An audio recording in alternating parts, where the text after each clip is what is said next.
Boa noite, gente. Olá, Boa noite. tudo bem com vocês? Ei, professor. Oi, tudo bem? Joia? Joia, semana passada eu quase morri de ódio por causa dessa bendita dessa internet. Nossa senhora, gente.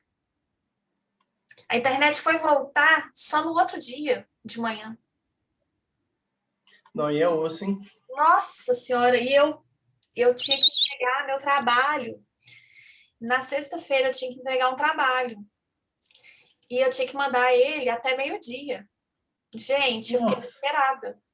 Eu já estava vendo onde que eu ia, o que eu ia fazer. Eu acho que eu já ia lá na família para poder mandar ele. De tanto desespero que eu fiquei. Gente, nossa senhora, não dá. A internet tá uma maravilha, viu? Mas graças a Deus agora acho que nós não vamos ter mais problemas. Abri reclamação até na Anatel, né? Graças a Deus. Acho que não vai ter mais nada não, gente. Não sei se todos vocês assistiram, né, a minha aulinha que eu dei na parte da manhã, mas de toda forma eu vou retomar a matéria com vocês também, tá?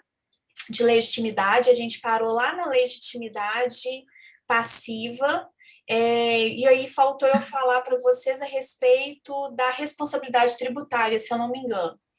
E aí a gente fala de competência hoje também, e hoje a gente fala também já de acumulação de execuções e responsabilidade patrimonial, tá? Então, vamos lá iniciar. Ah, e aí mais um recadinho, gente. O pessoal ontem de Processo Civil 4 me pediu para poder adiar a AVA. A AVA, tanto a de vocês quanto a deles, também seria na semana que vem. E eles falaram que estavam muito cheios de trabalho e tudo, se era possível adiar a AVA. E aí eu adiei, eu não sei se vocês já até observaram, mas eu já adiei, vou até mostrar como é que faz para poder acessar o fórum, mas eu já adiei, já está adiado lá no sistema, tá? E ela está, então, para o dia 18, tá? Como que é que vai ser esse fórum de discussão? É um fórum de discussão sobre responsabilidade patrimonial, a matéria que a gente vai ter hoje, tá?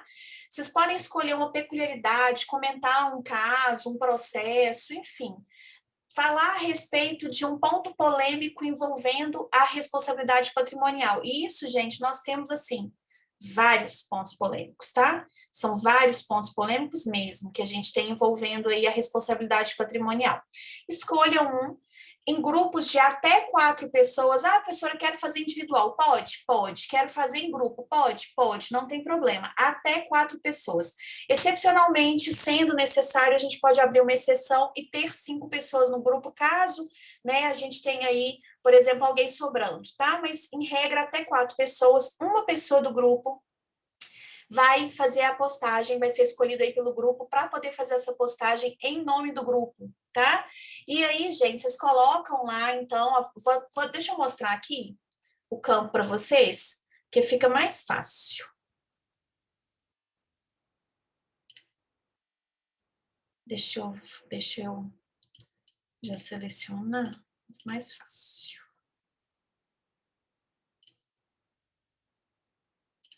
Que aí eu mostro aqui também como é que vocês fazem para poder acionar o fórum de discussão. Nossa, gente, eu selecionei aqui, não quer selecionar aqui. Tá aqui aberto, agora vamos lá, vou compartilhar a tela. O Zoom às vezes faz a gente passar raiva demais. Pronto, agora tá indo. Ó, vocês estão vislumbrando aí a minha tela, tá? De professora, mas a tela de vocês é semelhante. Então, ó, sala de aula virtual, disciplinas, tá? Aí, processo civil 3, aulas. Aí vocês vêm aqui, ó, na aula da VA1. Tá cá embaixo, ó, VA1, Fórum de Discussão, Responsabilidade Patrimonial, Fraude a Credores, Fraude à Execução e Alienação de Bem Penhorado. Clica aqui no olhinho, tá vendo? Clica no olhinho.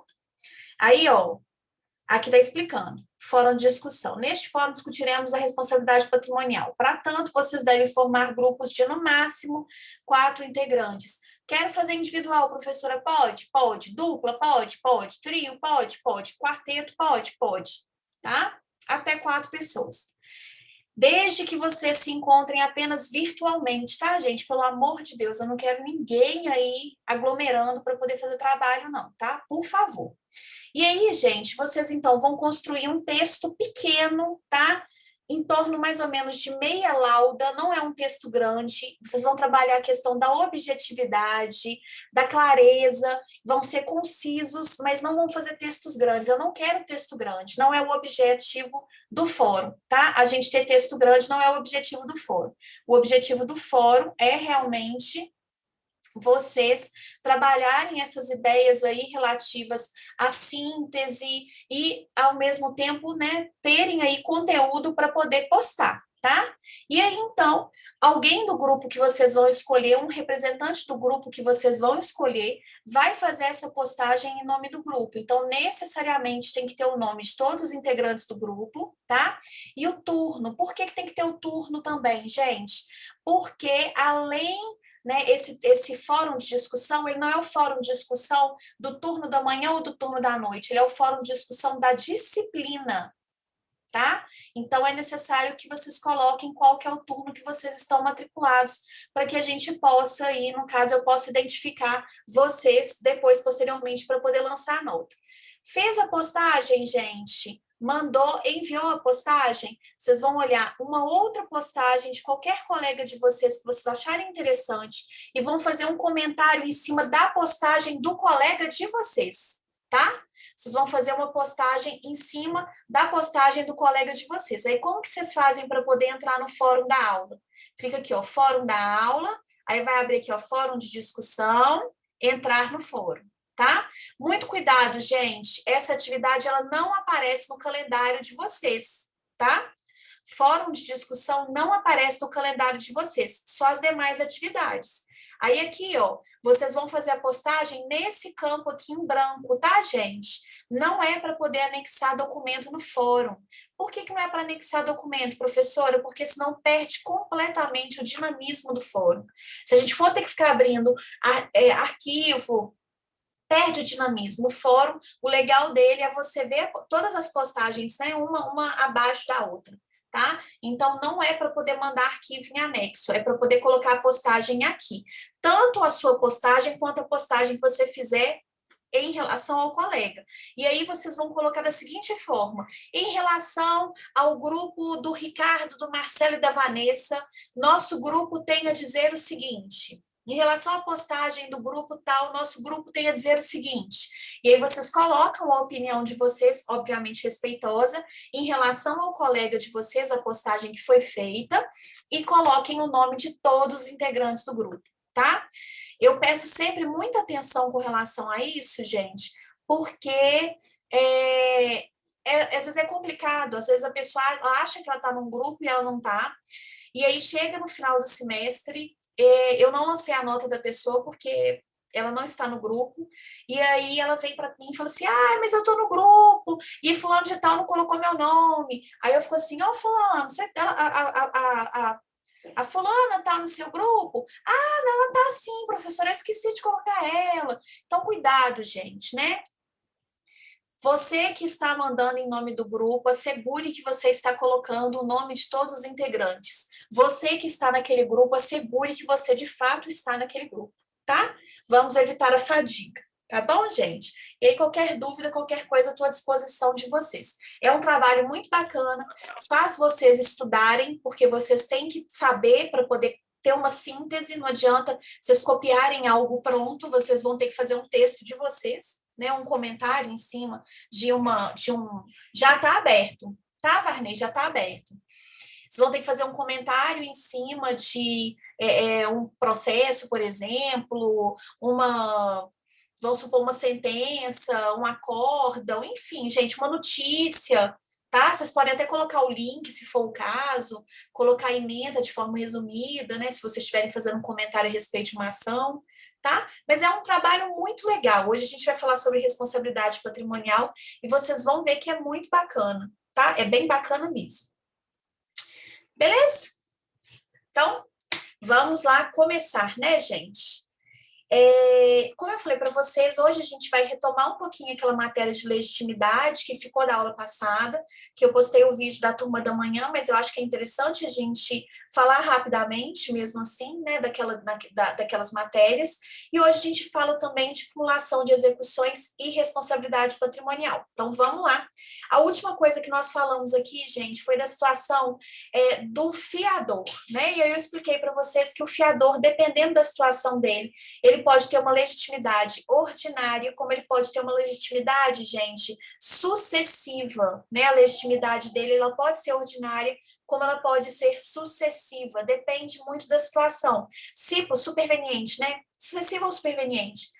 Se por um acaso, gente, o fiador, ele estiver aí fazendo uso do benefício de ordem dele, ou seja, a regra que, no caso de uma execução, no caso de um débito, primeiro o devedor tem que ser executado e apenas se o devedor não paga é que ele vai ser acionado. Nesse caso, a responsabilidade dele, gente, a legitimidade dele é superveniente, tá?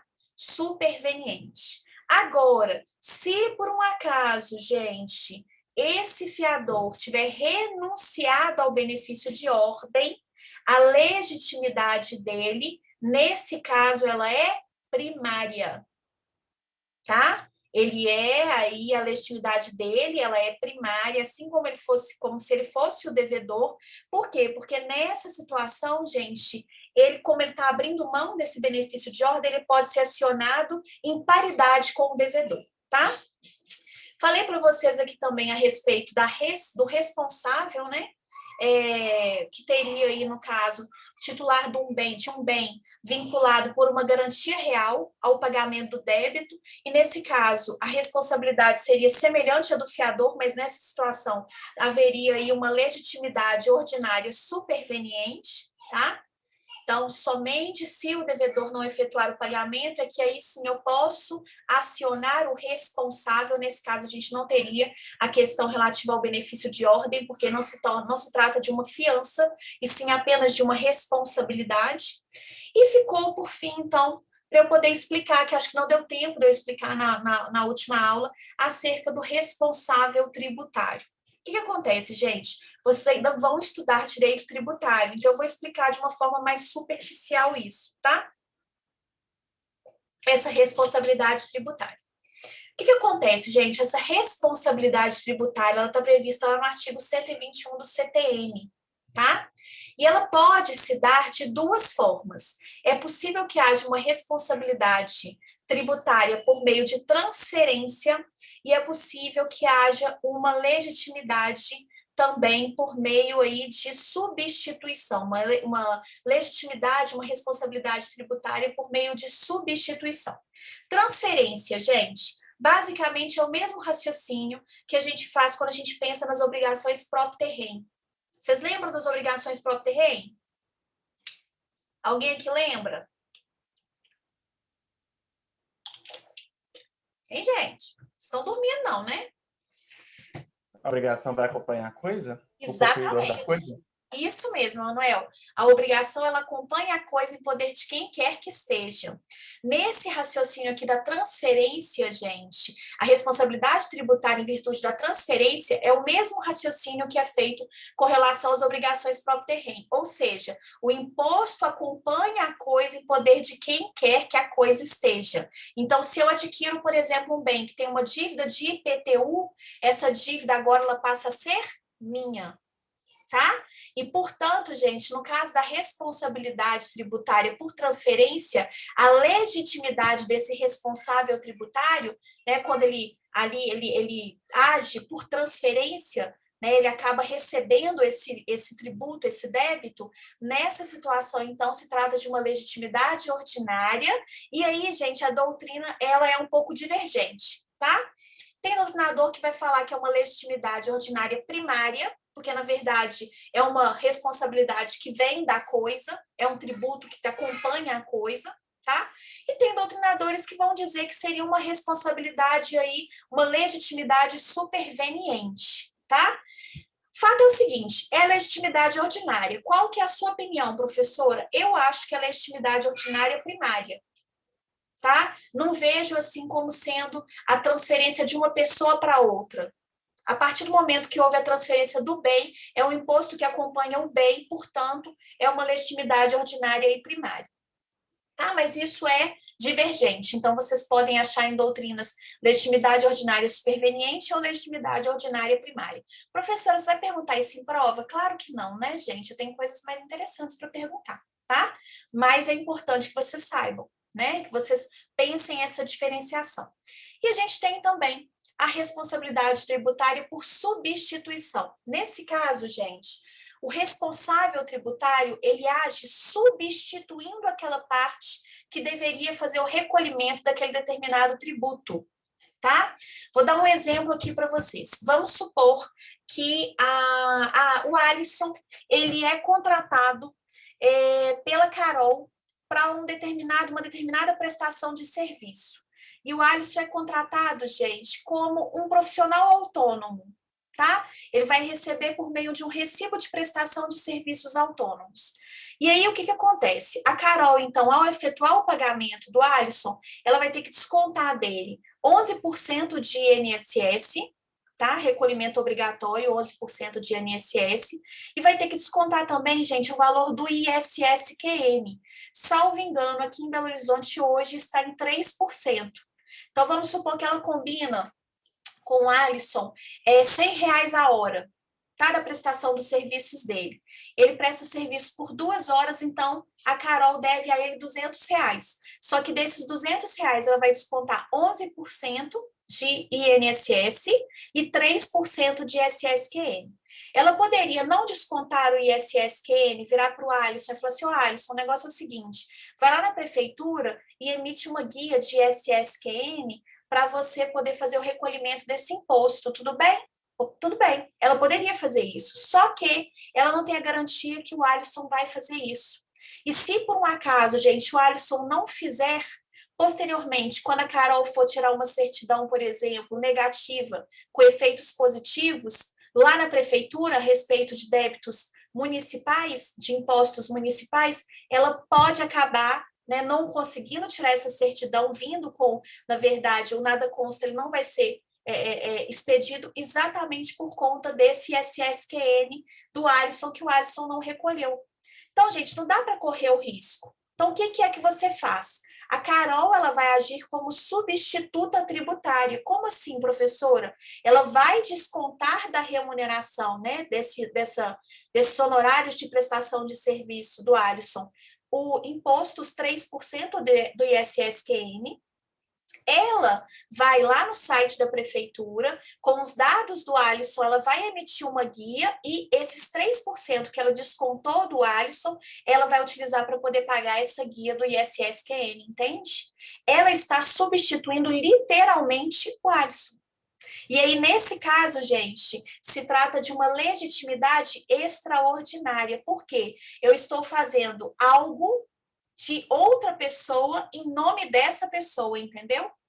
Eu estou agindo em nome dessa pessoa. Então, em nome do Alisson, ela está fazendo esse recolhimento do ISSQN.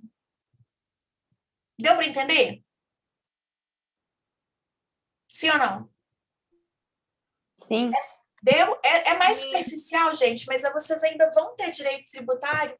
Imagino que mais para frente isso vai ficar mais claro, mas eu gosto desse exemplo exatamente para que vocês possam enxergar aí como que é essa questão da responsabilidade por meio de transferência e por meio de substituição, tá? Então, Roberta, gente, beleza? deixa eu te falar. Pois não. Esse imposto, ele é sobre qualquer serviço de qualquer natureza? É Ou tem imposto, um é imposto sobre serviço, sim. Geralmente, sim, é o ISSQN, de qualquer natureza. Sim. Aí a prestação de serviços, né? O hotel, por exemplo, tem que recolher o ISSQN. Restaurante, eu não tenho certeza. tá? Mas eu não tenho certeza mesmo se restaurante recolhe. Mas prestação de serviço, você vai contratar um prestador de serviço, o advogado, por exemplo, tá? Ele tem que pagar esse imposto, é um imposto municipal. E aí, nossa, eu conheço casos assim, terríveis. Tinha uma psicóloga que era minha conhecida, que ela, assim, ela fazia atendimento social. Então, era voluntário o atendimento. Só que o município começou a questionar a questão de possíveis valores que ela poderia estar recebendo e não tinha pago as guias de SSQN. Resultado, o município, ele moveu uma ação de execução, né, uma execução fiscal, em face dessa psicóloga, e foi um problemão, até ela comprovar que ela fazia atendimento social, que era voluntário, que ela não oferia nenhum tipo de renda. Foi um problemão. Entendeu, Ais? Professora, Oi, diga. a ST, né? A ST, que é a substituição tributária, Aham, ela também é cobrada sobre produtos também, né? sim. Eu dei o exemplo aqui do ISSQN, mas a gente tem aí exemplos de substituição tributária dos mais variados, sobre produtos também. E aí é o mesmo sentido. O sentido dela é exatamente você recolher o imposto como se você fosse aquela pessoa que deveria recolher. Exatamente para poder evitar que não haja o pagamento desse imposto. Sim, porque se a pessoa não efetuar o pagamento, a responsabilidade é de É, quem, por exemplo, vendeu, não é isso? exatamente. E de quem contratou a prestação daquele Ah, serviço. Então, aí quando... aquela empresa prestadora, depois ela não pode não conseguir o nada consta, por exemplo. Entendi. E quem presta serviço como MEI já não precisa, né? Não precisa. Não tem a necessidade, porque aí é outro sistema de tributação. Já tem os recolhimentos Tá lá, é certo. só nesse caso, assim, de prestador de serviço autônomo, né? Nessa situação, que aí teria que fazer o recolhimento do ISS, que é ele. Ok, professora, Beleza? obrigada. Nada? Bom, e aí então, gente, agora que a gente já falou a respeito de legitimidade, a gente passa então para a competência, tá? As regrinhas de competência, elas são bem simples. Dos títulos executivos judiciais, elas estão lá descritas no artigo 516. E dos títulos executivos, gente, extrajudiciais, a gente tem diversas previsões, mas a concentração delas mesmo é no artigo 781, tá? Então, nós vamos falar de cada uma delas aí, para poder ficar bem claro para vocês. Basicamente, gente, quando eu tenho um título executivo judicial, de acordo com a regra que está lá no artigo 516, eu vou propor a ação na vara, naquele determinado juízo aonde foi dada a sentença. Então, o cumprimento de sentença, ele seria aí protocolado junto aos autos do processo em que foi prolatada aquela determinada sentença que já transitou em julgado, tá? Basicamente, essa é a regra. Eu já expliquei aqui para vocês que em Belo Horizonte, no estado de Minas Gerais, de forma geral, eu não sei se isso está presente também em outros estados, porque depende da norma de organização judiciária de cada um dos estados, mas aqui em Minas Gerais a gente tem a presença de uma vara específica para poder fazer aí as execuções. Eu expliquei isso para vocês, né? E os cumprimentos de sentença, tá? Na verdade, é uma vara específica para fazer os cumprimentos de sentença.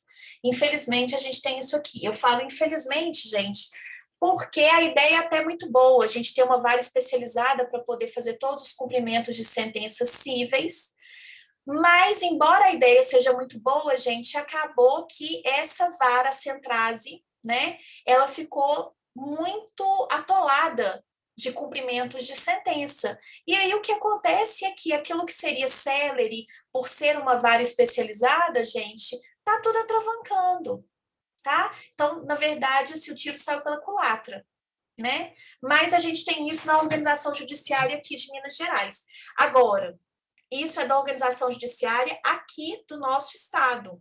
A OAB, as provas de concurso, gente, geralmente, né? Se você vai fazer um concurso a nível federal, a prova da OAB, que é a nível federal, você não vai colocar norma de organização judiciária de Minas Gerais, tá? Então, o que você vai utilizar? Você vai utilizar a regrinha do Código de Processo Civil.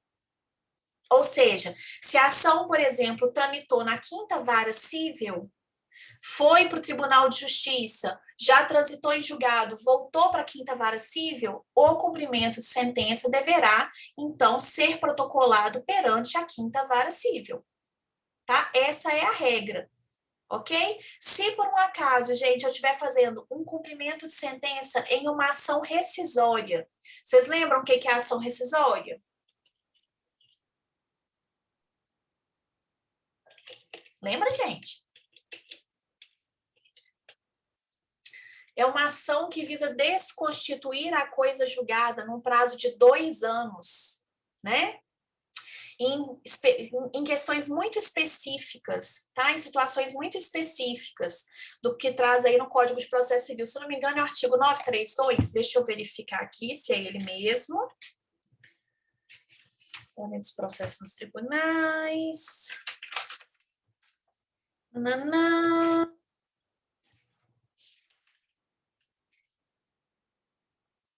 Não, 932 não. Deixa eu achar aqui. 966, tá? Lá no artigo 966 tem a previsão da ação rescisória, e aí essa ação, então, ela visa desconstituir a coisa julgada em hipóteses muito específicas, num prazo decadencial de 2 anos. O que acontece, gente? Essa ação rescisória, ela é de competência originária do Tribunal de Justiça, da 2ª instância, né? Esfera estadual, Tribunal de Justiça. E aí, o que acontece? Se eu for fazer um cumprimento de sentença dessa ação rescisória, este cumprimento de sentença deverá, então, ser protocolado perante o Tribunal de Justiça, perante a 2ª instância, porque é o tribunal que processou aquela causa que é de competência originária dele. Tá? É o que diz exatamente o inciso 1 do artigo 516. O inciso 2 do artigo 516 vai falar a respeito do juízo que processou a causa em 1º grau de jurisdição. Esse exemplo que eu dei para vocês acerca da 5ª Vara Civil. O processo tramitou na 5ª Vara Civil, então o cumprimento de sentença seria também na 5ª Vara Civil. E aí, a gente tem a situação da sentença penal condenatória, tá?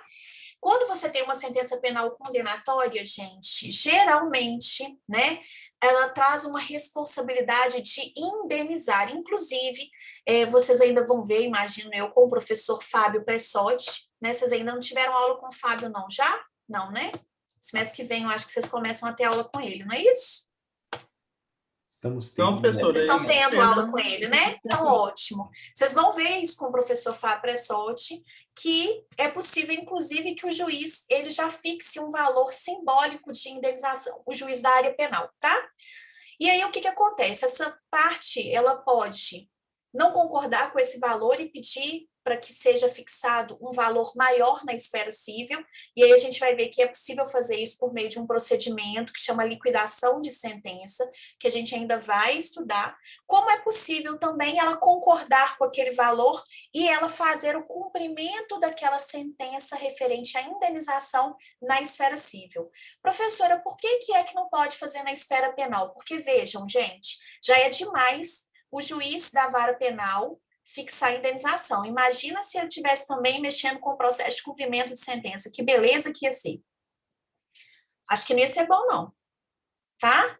Cada, né, área tem a sua especificidade. Muito embora, gente, nós sejamos aí profissionais múltiplos, a gente seja aí, né, em regra, a gente tenha conhecimento de diversas áreas, não é recomendável, tá? Que isso seja feito lá na vara criminal, né, gente? É muito especializado, tá? Então, nesse caso, aonde que eu vou fazer o cumprimento dessa sentença penal condenatória que gerou uma indenização? Na vara civil, tá? E aí, em regra, em qual lugar, professora? Em regra, gente, na justiça estadual, tá? Só vai ser na Justiça Federal se for parte como exequente a União, autarquia federal ou empresa pública federal. Então, em regra, é na justiça estadual, na vara civil, na justiça estadual, tá? Em relação à competência territorial, aonde que é que eu vou promover esse cumprimento de sentença? Gente, o lugar em que o delito tiver sido, né, cometido, tá? Ou o foro de domicílio do executado. Então, a gente tem essa escolha aí, ou o lugar do delito, ou o foro aí de domicílio do executado, tá? E aí, gente, o exequente é que vai escolher aonde que ele vai propor. Ele tem aí esse direito de fazer escolha de forma livre, tá? E se for o caso de uma sentença arbitral, professora, como é que vai acontecer? Sentença arbitral, gente, é título executivo judicial. Eu acho que essa é uma das maiores pegadinhas do malandro de todos os tempos. A grande maioria de vocês acha que pelo procedimento de arbitragem não ocorrer dentro do Poder Judiciário, vocês acabam achando que o título, né, a sentença arbitral é título extrajudicial. Não é, gente.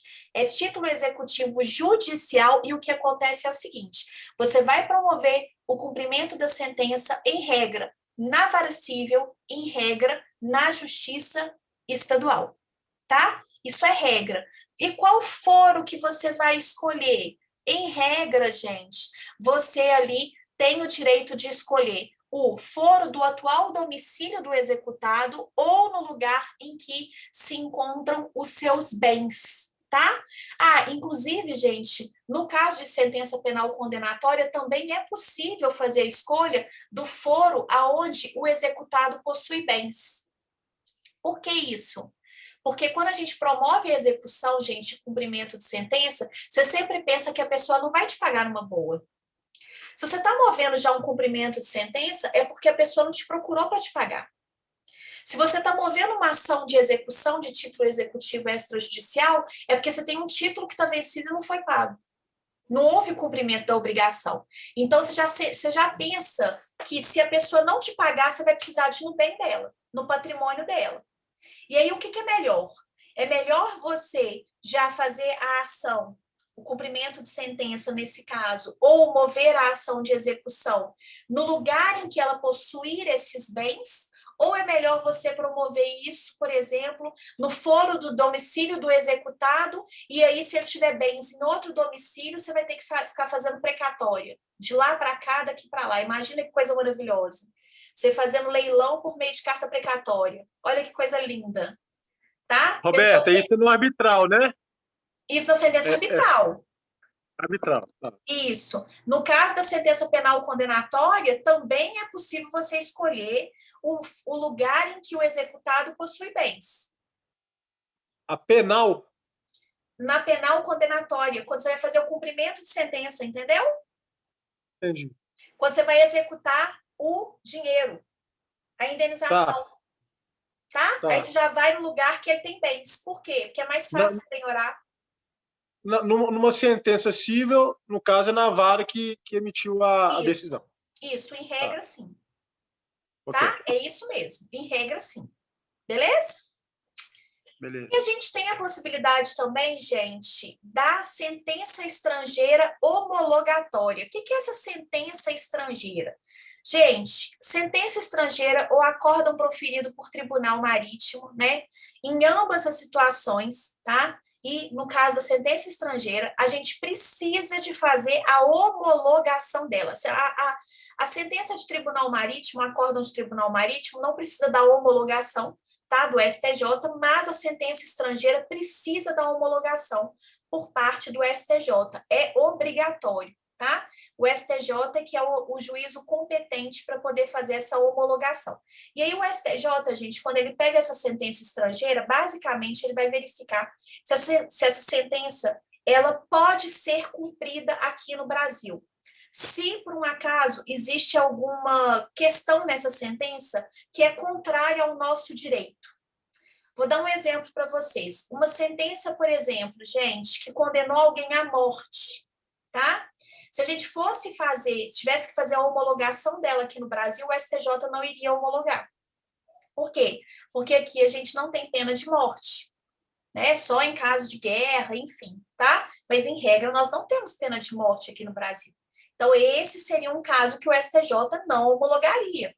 Então, gente, assim, né, na esfera civil em geral, o STJ ele vai fazer o mesmo raciocínio, ele vai verificar o que é que foi falado naquela sentença estrangeira e se há alguma questão que não está em conformidade com o direito brasileiro. Estando tudo ok, gente, o STJ homologa essa sentença e aí eu preciso de fazer o cumprimento dela aqui no Brasil.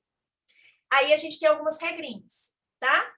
Primeira coisa, gente, fez a homologação, o cumprimento de sentença, em regra, tá? É do juízo federal, da primeira instância, do foro de domicílio do executado, tá? É a regrinha que a gente tem com relação a essas situações aí relativas a sentenças estrangeiras, tá? Primeira questão é essa, ok? Segunda questão, gente. Eu vou verificar se, por um acaso, essa pessoa ela tiver bens em outra comarca, é possível também que eu faça no juízo federal, ou seja, na Justiça Federal, no lugar em que essa pessoa tiver bens, na comarca em que essa pessoa tiver os bens, exatamente para poder facilitar aí o cumprimento dessa sentença e a obtenção aí do patrimônio, né? A realização ali, a satisfação do direito do credor, tá? Então, pode ser tanto no foro de domicílio do executado, quanto aonde ele tiver bens. Ok? Beleza? Beleza. Então, ótimo. E aí, gente, a gente passa, então, à análise da execução de título executivo extrajudicial. No caso, gente, de título executivo extrajudicial, tá? A gente tem algumas regrinhas. Primeiro, dizem respeito aí à competência internacional, que eu não vou falar, tá? Existe essa questão dessa competência internacional, e aí o que vai ser visto, gente, é o artigo 21 a 23 do Código de Processo Civil. Vocês vão ver isso quando vocês estudarem Direito Internacional, tá? Vocês vão ver essa questão de competência internacional e a única questão que eu coloco aqui é que existe a possibilidade da competência concorrente e da competência exclusiva. Por exemplo, se por um acaso, gente, se tratar de bens imóveis situados no Brasil, a competência para você promover uma ação de execução relativa a esse bem imóvel é exclusiva do Brasil, tá? Em determinadas situações é possível que você proponha, por exemplo, em outros lugares e no Brasil. Existe uma competência concorrente. Mas vou deixar isso para o professor de Direito Internacional explicar para vocês, tá? E aí, pois não. Uma dúvida. Quando eu vou fazer o cumprimento da sentença, se eu notar, se eu estou identificando que tem o ânimo do executado de não realizar o pagamento ou dificultar isso, no cumprimento de sentença, eu posso pedir, por exemplo, nessa fase, a desconsideração, por exemplo, da pessoa jurídica? Da personalidade jurídica? Se for uma empresa, se é uma empresa, você está fazendo uma execução em face de uma empresa, é isso? Isso. É possível. É possível, Aí, a princípio, pelo menos, é possível. Mas existem outras formas também de você resguardar bens para poder garantir o sucesso dessa execução. Uma dessas formas vocês já estudaram, inclusive, chama tutela cautelar. Então, não necessariamente você pode ir para desconsideração da personalidade jurídica. Se realmente não tiver nada no nome da empresa, aí você vai para desconsideração da personalidade jurídica. Mas se ainda houver bens em nome da empresa e você quiser resguardar esses bens, faz a tutela cautelar. É mais interessante. E como que faz essa varredura? Como é que faz? Como a gente faz? Eu já te explico. Entra no próximo link, que a gente já está com menos de 1 minuto. Entra aí no próximo link. Entra aí, gente. Ninguém pode sair. Beijo.